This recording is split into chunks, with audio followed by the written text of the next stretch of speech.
Hi bro, నమస్తే. నమస్తే అన్న. ఎట్లా ఉన్నారు? బాగున్నా సూపర్. మీరు ఎలా ఉన్నారు? సూపర్ బ్రో, బాగున్నా.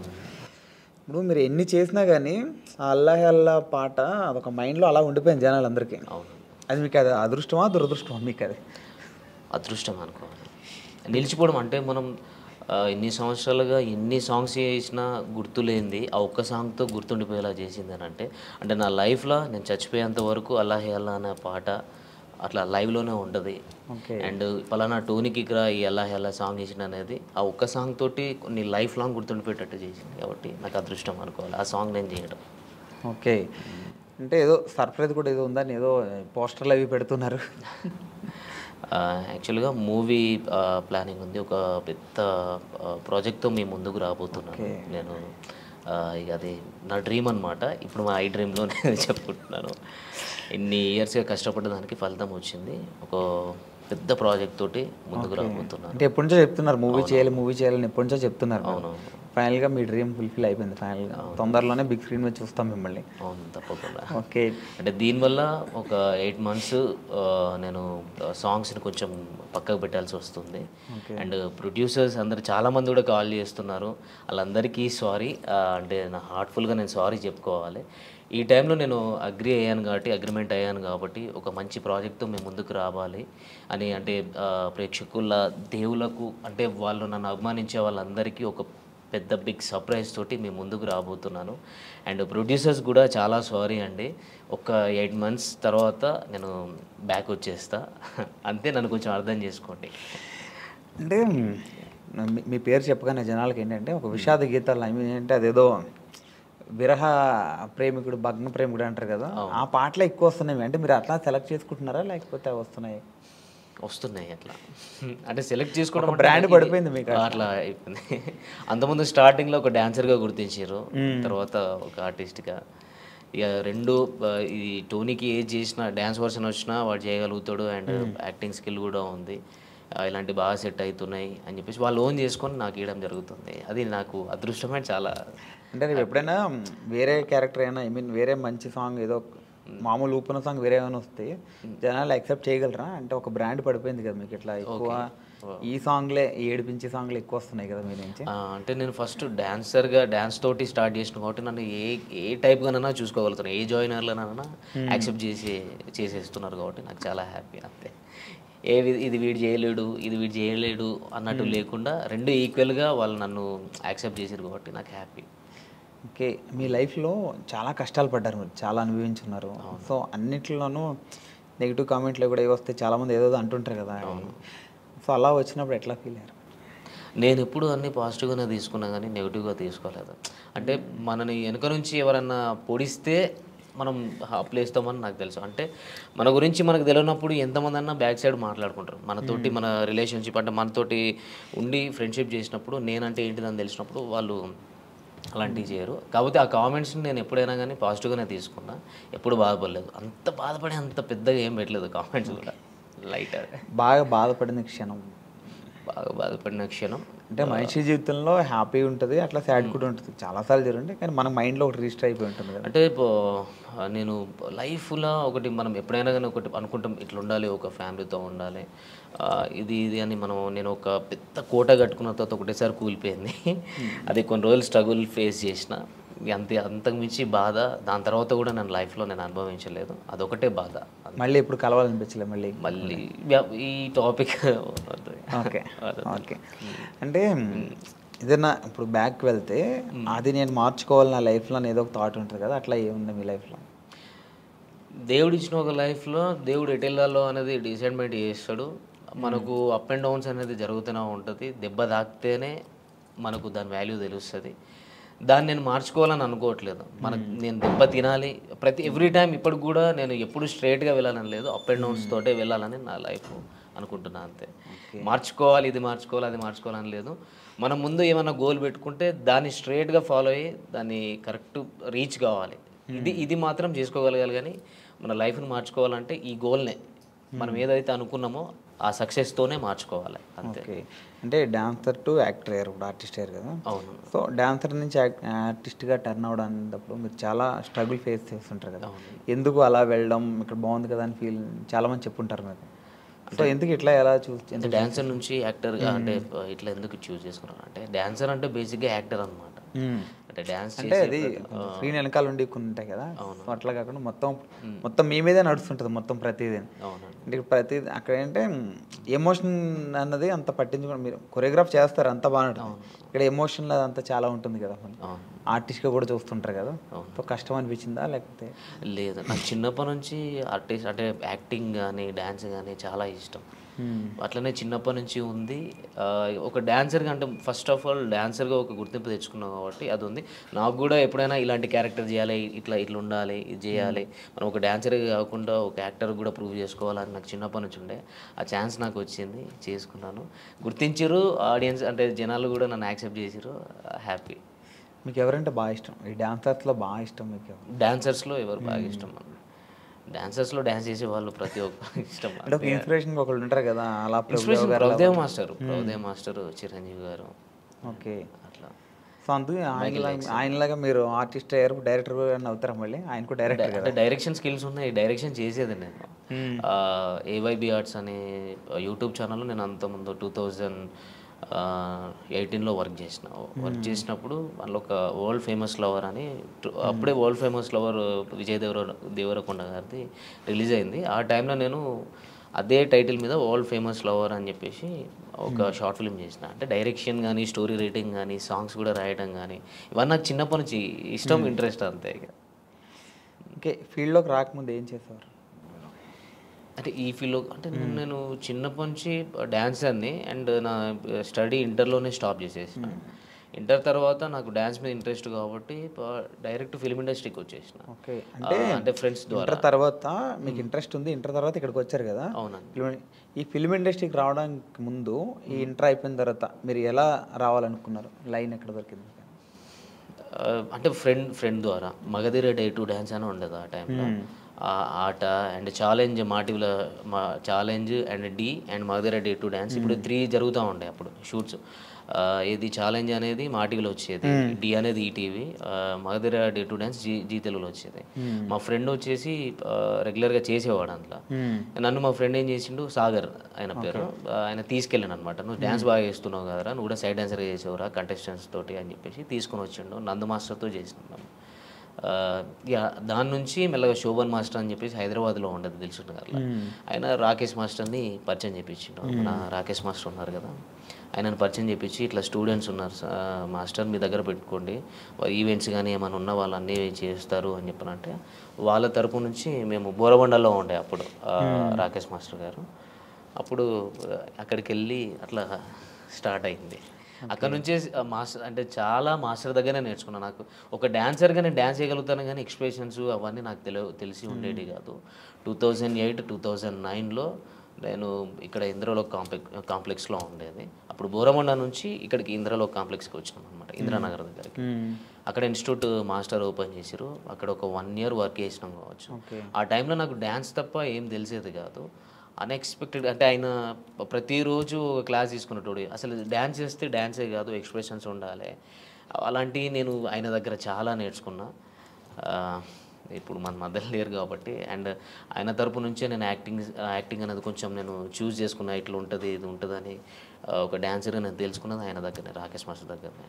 అంటే కొరియోగ్రాఫర్గా సినిమాల్లోకి వెళ్ళకుండా మళ్ళీ ఆర్టిస్ట్గా టర్న్ అయ్యారు కదా మళ్ళీ. అంటే ఆ టైంలో 2009లో Gemini TV 31st night event చేసినాం. నాకు ఒక 10 days బాగా స్ట్రగుల్, అంటే ఎక్కువ స్టెయిన్ అయిపోయింది, ఫీవర్ వచ్చేసింది. ఇక్కడ నుంచి సిక్ అయిపోయి ఇంటికి వెళ్ళిపోయినా. ఇంటికి వెళ్ళిన తర్వాత ఇంట్లో వాళ్ళు పంపించలేదు. అప్పటికి ఆ లోపు ఒకవేళ 2009లో ఉండేది ఉంటే నాకు సైడ్ డాన్సర్ కార్డ్ తీసుకున్నట్టు. అప్పుడు షారోన్ అన్న ప్రెసిడెంట్గా ఉండే. ఆ టైంలో నీకు ఇప్పిస్తా అంటే పాల్ మాస్టర్ని చాలామంది వచ్చేవారు అప్పుడు రాకేష్ మాస్టర్ దగ్గరికి. నేను ఎక్స్పెక్ట్ చేయలేదు, కానీ ఇంట్లో వాళ్ళు కొంచెం స్టాప్ చేసారు, నీకు హెల్త్ పరంగా బాగాలేదు అనేసరికి అక్కడనే ఉండిపోయి ఇన్స్టిట్యూట్ పెట్టుకోవడం జరిగింది. ఇన్స్టిట్యూట్ పెట్టుకొని మెల్లగా అట్లా అయిపోయింది. అట్లనే డాన్సర్గా ఉండి ఒక ఆర్టిస్ట్గా ఈ యూట్యూబ్లోకి నేను అన్ఎక్స్పెక్టెడ్గా వచ్చిన. నాకు అంటే డైరెక్ట్ మూవీస్లోకి వెళ్ళాలి అన్నట్టు ఉండేది. అంటే నాకు డైరెక్ట్ టచ్ అక్కడికి వెళ్ళిపోయినా. రాకేష్ మాస్టర్ తరపు నుంచి నేను ఏదో మూవీస్లోకి వెళ్ళాలి, మూవీస్లో కొరియోగ్రాఫర్ కావాలి, డాన్సర్ కావాలి అనే థాట్ నుంచి కొన్ని మధ్యలో డిస్టర్బెన్స్ల వల్ల స్టాప్ అయిపోయి అక్కడనే మా ఊరు గోదావరికని అక్కడనే స్టాప్ అయిపోయినా. అక్కడ స్టాప్ అయిపోయి అన్ఎక్స్పెక్టెడ్గా ఒక సిచ్యువేషన్ జరిగింది. అటు నుంచి ఇళ్ళకు రావడం జరిగింది. యూట్యూబ్లోకి రావడానికి మీకు ఎవరు హెల్ప్ చేశారు? అంటే ఎవరు చెప్పారు ఎట్లా యూట్యూబ్లో చేద్దాం మనం అని చెప్పి? యూట్యూబ్లోకి మా ఫ్రెండ్ ఉండేటోడు చరణ్ అని. చరణ్ వాడు మూవీస్ చిన్న చిన్న మూవీస్ చేసిండు. అవి ఇంకా రిలీజ్ కాలేదు, నార్మల్ తక్కువ బడ్జెట్. వాడు యూట్యూబ్ ఎప్పటికీ యూట్యూబ్ మీద కాన్సన్ట్రేషన్ ఉండేది. అసలు నాకు యూట్యూబ్ మీద అంత ఐడియా లేకుండే. వాడు ఎక్కువ యూట్యూబ్లో ఇది ఉంటుంది అది ఉంటుంది అని కవర్ సాంగ్స్ నాతో చేయించుకున్నాను. అంటే నా మైండ్ అప్పుడు నేను కొంచెం స్ట్రగుల్లో ఉండే, మైండ్ అంటే బాగా డిప్రెషన్లోకి వెళ్ళిపోయి ఉండే. వాడు దాంట్లో నుంచి బయటపెట్టడం కోసం వాడు యూట్యూబ్ అనే ఛానల్ని ఇంట్రడ్యూస్ చేసింది నాకు. కవర్ సాంగ్స్ చేద్దాం రాదని అన్నప్పుడు చేస్తే అందులోకెళ్ళి తీసుకొచ్చి ఇక్కడ హైదరాబాద్లో బోరబండాల మన అత్తాపూర్ దగ్గర శ్రవంత్ బంటి సార్ అని ఉంటారు. శ్రవంత్ బంటి వాళ్ళది ఏవైబీ ఆర్ట్స్ అనే ఛానల్. అంటే నేను డిప్రెషన్లో నుంచి బయటికి రావడం కోసం వాడు ఏం చేసిందంటే ఆ ఛానల్ తీసుకెళ్ళి చేపించిండు అన్నట్టు, చేర్పించిండు. అక్కడ వాడు వదిలేసి వెళ్ళిపోయాడు. అరే చేసుకో, ఎందుకనంటే వాడు నా గురించి ఏం చూసినాడంటే నీకు టాలెంట్ ఉంది, నువ్వు అంతా ఇక్కడనే అయిపోవద్దు, నువ్వు ఇక్కడనే ఉంటే చచ్చిపోతావు కావచ్చు అనే రేంజ్లో అంత పిచ్చిగా ఉండటంనే వీడు మారిపోవాలంటే వీనికి ఏదో ఒక పని ఉంటే వీడు మారిపోతాడు అన్నట్టు తీసుకుపోయి నన్ను అక్కడ వేసిండు. అక్కడ నాకు డ్యాన్స్ నేర్పిమని సార్ చెప్పారు. ఆర్టిస్టులు వస్తూ ఉంటారు, వాళ్ళకి డ్యాన్స్ చెప్పండి మీరు అని చెప్పి అన్నారు. మంత్లీ ఇంత మీకు పేమెంట్ ఇస్తా అది ఇది అని చెప్పానంటే అది యాక్సెప్ట్ చేసిన తర్వాత నీ లోపల యాక్టింగ్ స్కిల్స్ ఉన్నాయి టోనీ, నువ్వు కూడా షార్ట్ ఫిల్మ్స్ చేసుకోవచ్చు, వెబ్ సిరీస్ చేద్దాం అని అంటే అన్ఎక్స్పెక్టెడ్ సరే ఓకే అని ట్రై చేసిన. అంటే నాకు యాక్టింగ్ చేయాలని చాలా ఇంట్రెస్ట్ ఉండే ఆ టైంలో. అనుకోకుండా చేసేసిన. టోనీ నువ్వు డాన్సరే కాదు, నువ్వు యాక్టర్ కూడా, నువ్వు అయితే ఏదో ఒక రోజు మంచిగా ఉంటుంది అది అని చెప్పని అన్నారు. మళ్ళీ అన్ఎక్స్పెక్టెడ్ అంటే ఇది మూవీ వర్షన్ నుంచి యూట్యూబ్ నుంచి ఫోక్ ఇండస్ట్రీకి ఇక రఘుజాన్ అన్న ఫ్రెండ్ వాడు కొరియోగ్రాఫర్. వాడు అన్ఎక్స్పెక్టెడ్గా నువ్వు వచ్చి సాంగ్ చేయాలని చెప్పని అన్నాడు. చలో చలో కమలమ్మ సాంగ్ చేశాను. అప్పుడు కూడా నాకు ఇంట్రెస్ట్ లేదు, అన్ఎక్స్పెక్టెడ్ చేసిన, అది సక్సెస్ అయింది. వెంటనే అదే ప్రొడ్యూసర్ నాకు కాల్ చేయడం జరిగింది. చాలామంది నంబర్స్ తీసుకొని ఇట్లా టోనీ బాగా చేస్తున్నాడు ఫోక్ ఇండస్ట్రీలో, ఆయన చేసిన సాంగ్ ఫస్ట్ సాంగ్ బాగుంది అన్నట్టు అట్లా మెల్లగా నాకు ఛాన్సెస్ వచ్చినాయి అన్న. అట్లా వచ్చింది యూట్యూబ్లో. ఇప్పుడు మీ real name Vinayakanth. Okay, Vinayakanth నుంచి టోనీకి ఎట్లా మారారు? అంటే నా చిన్నప్పటి నుంచి పేరు టోనీ. ఇంటి పక్కల స్కూల్లో కూడా టోనీ అని పిలుస్తారు. ఓన్లీ సర్టిఫికేట్ మీద మాత్రమే వినయకాంత్ అని ఉంటుంది. Original Tony. అయితే కిక్ అని ఎట్లా వచ్చిందంటే నేను రవితేజ ఫ్యాన్ అనమాట. రవితేజ అన్న ఫ్యాన్ని. అట్లా కిక్ మూవీ వచ్చినప్పుడు టోనీకి పక్కకు కిక్ ఐడి చేసుకున్నాను. అప్పుడు ఎప్పుడో చిన్నప్పటి నుంచి టోనీ కిక్ అని Facebook ID first time create చేసినప్పుడు కూడా టోనీ కిక్ అని ఉండేది. అట్లనే నాకు కంటిన్యూ అయిపోయింది. అందరూ టోనీ కిక్ అనడం. ఆయనతో ఏదో ఒక సాంగ్ కొరియోగ్రఫీ చేస్తారనుకుంటే ఇప్పుడు ఆర్టిస్ట్గా అయ్యారు అంటే ఆయన పక్కనే ఆఫర్ వస్తే ఎట్లా ఫీల్ అవుతారు? ఇప్పుడు రవితేజ గారి పక్కన చెప్పలేము. మనకు అంత అభిమానిస్తున్నామంటే వాళ్ళ పక్కకు మనకు ఒక ఛాన్స్ వచ్చిందంటే ఇక లైఫ్ లాంగ్ మర్చిపోలేము అంతే. ఇక అది గుర్తుండిపోతుంది. నాకు అదృష్టం అనుకోవాలి. ఆ అదృష్టం ఉంటే నిజంగా చాలా అంటే కలవడం, ఫోటో దిగడం ఇది కాదు మెయిన్. ఒక్క సినిమాలో సరే కొరియోగ్రఫీగా అన్న, ఒక సైడ్ డ్యాన్స్గా అన్న అట్లా చేసిన అంటే పక్కకు ఒక చిన్న క్యారెక్టర్ ఇట్లా వచ్చి వెళ్ళిపోయినా ఒక సీన్లో కనిపిస్తే చాలు. అట్లా నేను చాలా హ్యాపీ. రెండు ఆప్షన్లు ఏంటంటే ఆయన పక్కన ఆర్టిస్ట్గా చేస్తావా, డాన్సర్గా అదే డాన్స్ మాస్టర్గా చేస్తావంటే ఏం తీసుకుంటారు? రెండిట్లో ఆర్టిస్ట్గా చేస్తాను. ఆయనతో వర్క్ చేయడం ఇష్టం. డాన్సర్గా అంటే ఇట్లా చేసి వెళ్ళిపోతారు. అదే మూవీ ప్రాజెక్ట్ ఏదైనా ఉంటే మనం మూవీ కంప్లీట్ అయ్యేదాకా ఉంటాం, అది లైఫ్ లాంగ్ నేను పోయేదాకా ఉంటుంది. ఓకే, అంతకు మించి ఏం లేదు కదా. మనం ఇష్టపడే పర్సన్స్ వాళ్ళ పక్కకే మనం యాక్టింగ్ చేస్తున్నామంటే అది చెప్పుకోలేము. అది అందుకు రవితేజ గారి ఇష్టంతో కిక్ అని అట్లా అయిపోయింది, టోనీ కిక్ అయిపోయింది. బాగా హ్యాపీ మూమెంట్ ఏంటి బ్రో మీ లైఫ్లో? బాగా అంటే ఇప్పటివరకు బాగా హ్యాపీగా ఫీల్ అయింది అంటే చాలా మూమెంట్స్ వచ్చి చాలా మూమెంట్స్ ఉన్నాయి కానీ ఒక బిగ్ ఇప్పుడు సినిమా ఓకే ఏంది అంటున్నారు ఇలా ఈ టైప్లో ఇది చాలా హ్యాపీ మూమెంట్. అంటే నేనైతే ఈ మూవీ అయితే చాలా హ్యాపీ మూమెంట్ అన్న. నేను ఎక్స్పెక్ట్ చేయలేదు. అంటే నేను ఎప్పుడూ అనుకుంటాను ఒక డాన్సర్గా ఒక ఆర్టిస్ట్గానే ఉంటా, అంటే ఒక యూట్యూబ్లోనే ఉండిపోతా కావచ్చు. ఎందుకంటే మనకు ఒక హైట్ లేదు, మనకు అంత గ్లామర్ లేదు, హీరో అంత లేదు అంటే నేను అనుకుంటా. నేను ఎక్స్పెక్ట్ అంటే నా ఫీల్ అవుతూ ఉంటా, అంటే కొంచెం ఇంకొక 2 ఇంచులు 3 ఇంచులు హైట్ ఇచ్చినా అయిపోరా, కొంచెం గ్లామర్ ఇచ్చినా అయిపో అన్నట్టు మనం ఫీల్ అవుతూ ఉంటాం. అంటే నేను ఫీల్ అవుతూ ఉంటాను. కానీ సడన్గా నువ్వే హీరో, నీతోనే ప్రాజెక్ట్ చేస్తున్నాం, ఇన్ని కోట్లు పెట్టి చేస్తున్నాం అని అన్న తర్వాత అది హ్యాపీనెస్గా చెప్పలేంది. నేను ఆ రోజు మాత్రం అగ్రిమెంట్ అయిపోయి అన్నీ కంప్లీట్ అయిపోయినాయి అన్న రోజు నేను ఎక్స్పెక్ట్ చేయాలి, అసలు ఒక డైనమాలా ఉన్నా. కానీ అందరికీ ఇంటికి ఫోన్ చేసిన, అమ్మా నీ కొడుకు హీరో అయింది అమ్మా, ఇది పరిస్థితి, ఇన్ని కోట్లు పెట్టి చేస్తున్నారు, నీ కొడుకు మీద ఎంత నమ్మకం పెట్టుకున్నారు, ఇది ఇన్ని రోజులు కష్టపడ్డదానికి నేను ఎక్స్పెక్ట్ చేయలేని ఫలితం అనేది వచ్చింది.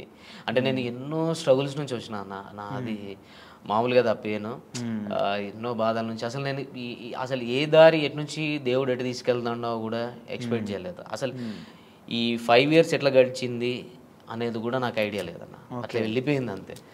కానీ సంతోషంగా అంటే చాలా హ్యాపీగా ఫీల్ అవుతున్నాను. నా డ్రీమ్ ఐ డ్రీమ్లో చెప్పుకుంటా. డ్రీమ్ ఐ డ్రీమ్లో చెప్తాను. ఓకే ఓకే, ఇంకా ఫ్యూచర్ ప్రాజెక్ట్స్, ఇంకా ఫ్యూచర్ మీ గోల్స్, మూవీ ఓకే అయింది అంటే ఎప్పటి నుంచో అనుకుంటున్నారు కదా సినిమా, మీ ఫ్యాన్స్ని కూడా చాలా మందిని తొందరలో సినిమా వస్తాను, సినిమా తీస్తాను అని చాలా రోజుల నుంచి అన్నాను. కానీ కన్ఫామ్గా మీకు ఈ 2 monthsలో, ఈ వచ్చే 2 monthsలో అప్డేట్ ఇస్తారు. ఎందుకంటే గ్రౌండ్ వర్క్ నడుస్తుంది, వర్క్షాప్ నడుస్తుంది. అంతా అయిపోయిన తర్వాత అఫీషియల్గా మీ ముందుకి వస్తాం. మీరేం డిసప్పాయింట్ కావద్దు ఖచ్చితంగా. అంటే నేను చెప్పే మాట ఇన్ని రోజుల నుంచి నేను మాటగా చెప్పిన, ఇప్పుడు నేను హార్ట్ఫుల్గా నేను ఓపెన్గా చెప్తున్నాను. ఇది నేను చెప్పడం కాదు, మీకే ఇంకో 2 నెలల్లో తెలుస్తుంది. మీరేం డిసప్పాయింట్ కావద్దు. సాంగ్స్ కూడా రావట్లేదు, చేయట్లేదు అని అనుకోవద్దు. ఎందుకంటే ఒక మంచి ప్రాజెక్ట్తో, ఒక పెద్ద సినిమాతో మీ ముందుకు వస్తున్నాం కాబట్టి, మంచి కథతో వస్తున్నాం కాబట్టి మీరు దాన్ని కూడా యాక్సెప్ట్ చేయండి. అండ్ మీరు లేకపోతే నేను లేను. అండ్ చాలా థ్యాంక్ యూ, నన్ను కూడా ఇందులో ఇంకా సపోర్ట్ చేయండి అని నేను కోరుకుంటున్నాను అంతే. వాళ్ళకు ఇప్పటివరకు ఎన్ని సాంగ్స్ చేశారు మొత్తం? నేను ఒక 300 దాకా చేశాను. ఈ 300 సాంగ్స్లో బాగా కష్టంతో చేసిన పాటే ఉంది. బాగా అరే వద్దు ఇంకా అది మనం అనుకున్న తర్వాత సాంగ్ కంప్లీట్ అయిపోయినా కొంచెం కష్టంగా ఉంది అనిపించింది పాట ఏంటి? కష్టంగా అంటే ఇప్పుడు నేను లక్ష్మణ్ అన్నతోటి ప్రాజెక్ట్ చేసినప్పుడు కొంచెం భయంగా కష్టంగా అనిపించేది. అట్లా కొన్ని టైమ్స్లో నేను హెల్త్ కరెక్ట్గా లేనప్పుడు కూడా డ్యాన్స్ చేయడం నాకు బాగా కష్టం అనిపించింది. అట్లా చాలా జరిగినాయి అన్న, ఒకటని కాదు, బాగా జరిగినాయి. ఇది యాక్టింగ్ వర్షన్కి వస్తే లక్ష్మణ్ అన్నతో చేస్తే కొన్ని కష్టం అనిపిస్తాయి, భయం అనిపిస్తుంది. కష్టం ఏం లేదు, ఇష్టమే, కానీ కొంచెం భయం వేస్తుంది. డ్యాన్స్ పరంగా వస్తే కష్టం, ఎందుకంటే మొత్తం బాడీ మొత్తం షేక్ చేయాలి కాబట్టి కొన్ని సిచ్యువేషన్స్లో నాకు హెల్త్ కరెక్ట్గా సహకరించినప్పుడు కొంచెం కష్టం అనిపించింది. చాలాసార్లు అయింది అట్లా. అంటే ఇన్ని పాటల్లో మీకు ఇష్టం లేకుండా మీరు ఏదో ఒక ఫ్రెండ్ చెప్పారని ఫ్రెండ్ గురించి అని, అంటే పాట నచ్చకపోయినా మీరు చేసినవి ఒకటి ఉంటాయి కదా, ఉన్నాయా అట్లాంటివి? పేరు చెప్పాలి లేదా? అట్లా లేదా? తర్వాత బాధపడింది ఏమున్నాయా? లేదు అట్లేం లేదు. మనం ఏదైనా సాంగ్ నచ్చితే చేస్తాం, నచ్చకుండా అయితే మనం చేయలేము, అడిగేయలేము. నచ్చే చేసినాము నేను సాంగ్స్, ఎప్పుడు నచ్చకుండా చేయలేము. ఓకే. అంటే కొంతమంది ప్రొడ్యూసర్స్ కూడా అంటే అంటే పాట హైప్ పోతుంది అనే నమ్మకం కాకుండా మీడియంలో ఉంది, ఒకటి హైప్లో ఉంది, అంటే మొత్తం పూరా డల్గా ఉంటే మాత్రం లేదన్నా ఇలా లేదు అని చెప్పగలుగుతా. కానీ నన్ను కన్విన్స్ చేసి నేను ఇష్టం లేకుండా చేసిన ప్రాజెక్ట్ అయితే ఏది లేదు, అన్ని ఇష్టం ఉండే చేసేసిన. కొంతమంది నెగిటివ్గా కామెంట్లు పెడుతుంటారు, వాంటెడ్లీ కావాలని పెడుతుంటారు, అట్లా వచ్చినప్పుడు ఎలా ఫీల్ అవుతుంది? నేను కావాలని పెట్టినప్పుడు దాన్ని నేను ఏం చేయలేనన్న. నేనైతే అసలు ఈ స్టార్టింగ్లో ఎప్పుడో 1 yearలో అంటే ఈ ఫస్ట్ ఇయర్లో నేను చూసుకున్నా కామెంట్స్, బాధ అనిపించేది. తర్వాత నుంచి అసలు కామెంట్స్ చూడడమే బంద్ చేసిన. తర్వాత మధ్యలో మా ఫ్రెండ్స్ ఎప్పుడు కామెంట్స్ కూడా చూసుకుంటే నీ గురించి ఏం నెగిటివ్ ఉందా పాజిటివ్ ఉందా తెలుస్తుంది, దాన్ని నువ్వు క్లియర్ చేసుకోవచ్చు అన్నట్టు కూడా మాట్లాడేది. అట్లా నేను చూసేది. అవన్నీ చూసి ఏమైపోయిందనంటే కామన్ అయిపోయింది నాకు.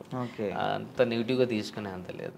తర్వాత నాకైతే ఎవరు ఇదివరకు నెగిటివ్గా పెట్టిర్రో వాళ్ళందరూ పాజిటివ్గా కామెంట్స్ ఇప్పుడు స్టార్ట్ చేసారు, అది నాకు హ్యాపీగా ఉంది. ఓకే.